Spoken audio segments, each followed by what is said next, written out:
Hello అండి. Mutton కర్రీలో కొంచెం ఉప్పు పసుపు వేసి ఫస్ట్ ఇలా బాయిల్ చేసేస్తాను ఫ్రెండ్స్. చాలా అంటే చాలా టేస్ట్గా ఉంటుంది తర్వాత. ఓకేనండి, మనకి ఇట్లా బాయిల్ అయిపోయింది. ఇప్పుడు ఇదిగోండి, ఇప్పుడు మనం ఇలా ఆయిల్ వేసుకోవాలి. మనం ఇలా మసాలాలు రెడీ చేసి పెట్టుకున్నానండి. అంటే కొంచెం జీలకర్ర వేస్తే కూడా మనకి ఈవినింగ్ కల్లా అరిగిపోతుంది. ఇది వచ్చేసి మెంతి పొడి, టేస్ట్ చాలా బాగుంటుంది. ధనియాల పౌడర్ అండి. ఇదిగోండి, ఇవి మీకు తెలియంది ఏం కాదు. ఇది కొంచెం గరం మసాలా, ఇవేనండి. ఇంకా కొంచెం అల్లం వెల్లుల్లి పేస్ట్.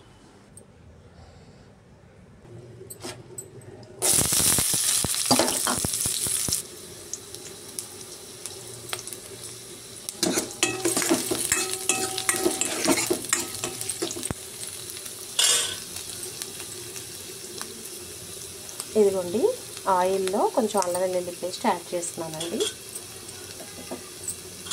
ఎందుకంటే మనము పచ్చివాసన వస్తుంది డైరెక్ట్గా కర్రీలో వేస్తే, అందువల్ల దీంతో పాటు కొంచెం వేగిపోతుంది.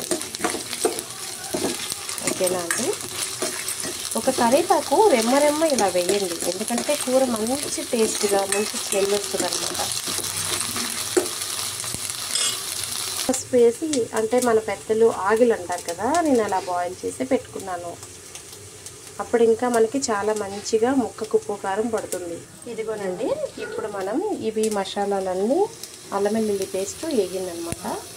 ఇవన్నీ ఇలా వేసుకోవచ్చు.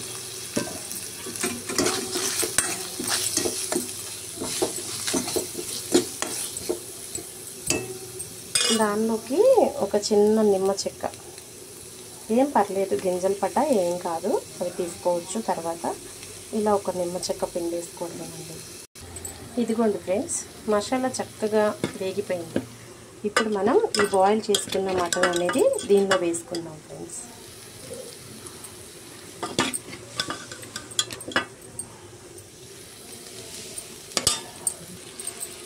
ఈ మటన్ మొత్తం దీంట్లో వేస్తానండి. ఉప్పు కారం అన్నీ దీంట్లో పట్టేలా మనం ఇలా తిప్పుకోవాలండి.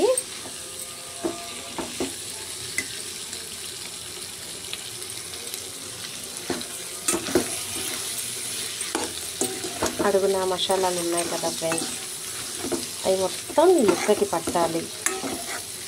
ఓకేనా అండి. ఇదిగోండి ఫ్రెండ్స్, చక్కగా ఉప్పు కారము పొడి మసాలా గరం మసాలా అన్నీ వేసాను. ఇప్పుడు ఒక మూత పెట్టేసుకొని ఒక 10 మినిట్స్ తర్వాత, అంటే సిమ్లో పెట్టండి, ఐలో పెడితే మాడిపోతుంది. ఎందుకంటే వాటర్ ఇంకా యాడ్ చేయలేదు దీంట్లో. ముక్కకి ఉప్పు కారం పట్టడానికి ఇలా ఉంచాను ఫ్రెండ్స్. ఒక చిన్న టిప్ చెప్తానండి. మనం వెన్నపూస తీసేసిన మజ్జిగ ఉంటాయి కదా, పెరుగే యాడ్ చేయాలని ఏం లేదండి. ఇదిగో ఇలాగా మజ్జిగ ఉంటాయి కదండి, కొంచెం ఇవి కూడా పుల్లగా ఉంటాయి కాబట్టి కొంచెం ఒక చిన్న టీ గ్లాసు ఉంచి ఇలా యాడ్ చేసుకోవచ్చండి. ఇలా యాడ్ చేసుకోవచ్చు. ముక్క చాలా సాఫ్ట్గా ఉంటుంది, మాడిపోదు. ప్లస్ ఉప్పు కారం కూడా దీనికి బాగా పట్టేలా ఇమిడిపోతుంది అన్నమాట. అవి అలాంటి మజ్జిగని కొంచెం ఇలా ఉంచండి, పెరిగే వేయాలి అని ఏం లేదండి. ఓకేనా ఫ్రెండ్స్.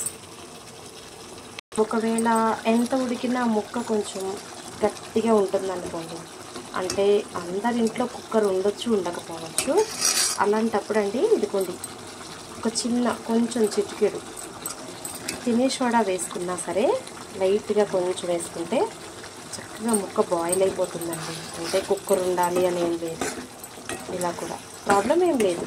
ఇది వంట సోడానే కాబట్టి కొంచెం యూజ్ చేసుకోవచ్చు. ఒక చిటికెడు ముక్క చక్కగా బాయిల్ అయిపోతుంది. ఇదిగోనండి, ఇప్పటి వరకు మనం దీంట్లో వాటర్ యాడ్ చేయలేదు. అడుగంటుకుంది చూడండి. ఇప్పటికీ తనకి ముక్కకి పట్టేసిందండి ఉప్పు కారం అంతా. ఇప్పుడు మనం ఈ ఉడకపెట్టిన దాకలోనే దీంట్లోనే ఒక గ్లాస్ వరకు వాటర్, అంటే ఎంతైనా పోసుకోవచ్చు వాటర్, ప్రాబ్లం ఏం లేదండి. ముక్క చక్కగా బాయిల్ అయిపోతుంది. ఇప్పుడు ఒక 10 మినిట్స్లో మొత్తం ఉడికిపోతుంది. సో మనం వాటర్ యాడ్ చేయకుండానే ఇప్పటి వరకు ప్రాసెస్ అంతా చేసాము. ఓకేనా అండి.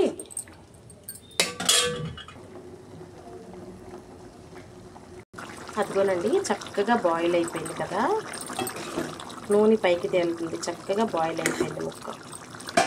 ఇప్పుడు మనం ఏం వేసుకోవాలనుకున్నామో ఈ ములక్కాడలు ఇలా, అంటే కొంతమంది పీచుతో వేస్తారు, నేను అలా వేస్తాను, ఇలా కూడా వేస్తాను. పులుసు బాగా లాక్కొని మంచి టేస్ట్ వస్తుంది అన్నమాట. బాగుంది కదా ఫ్రెండ్స్. ఇదిగోండి.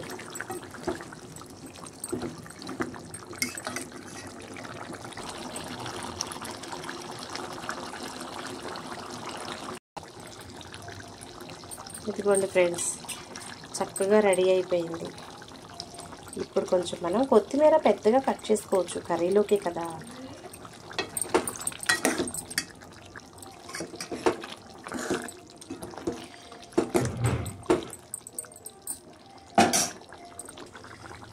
ఇదిగోండి ఫ్రెండ్స్, ఫైనల్గా చక్కగా ఉడికిపోయింది ఫ్రెండ్స్.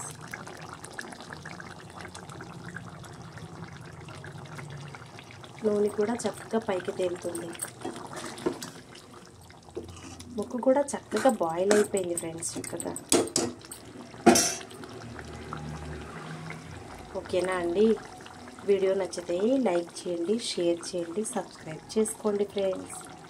ప్లీజ్ సబ్స్క్రైబ్ అండి.